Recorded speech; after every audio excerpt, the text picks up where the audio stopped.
बेखौनो माबा दानि गोदान आफादनि मानसि होननानै जों सिनायनो हायाखिसै मानसिफोरखौ गोदान आफादनिसो होनदां होननानै खिन्थाहरदों।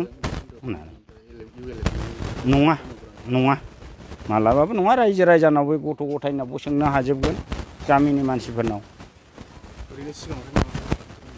आफादाव सिगाङावथ' NDBKमोन सेसफार जाबायमोन।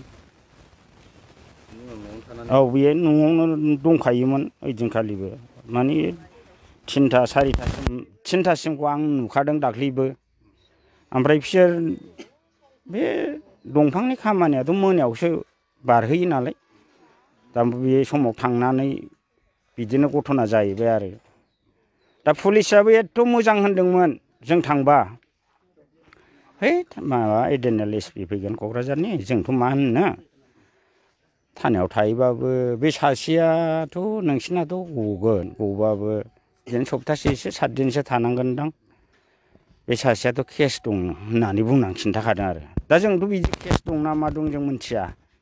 दा दाय गैयैयाव नोंथांनि फिसाज्लाया गावथारजाबाय दा बिनि थाखाय मा न्याय हास्थायो नोंथांनिसिम? दाथ' मोनथायखौ बे आं फिसौखौ आरो बिहामजोखौ माजों जाहोनो माजों फिनो दा बेखौ सोरखारा हरनांगोन आरो मोनथायखौथ' हरनांगोन। दा बेखौनो आं लुबैदों आरोखि। दा अभाब मोनजोबनानै थाजोब्बाय रायजो राजाफ्राबो गोदाव सोराव मारै जाखो होननानै जाथावा।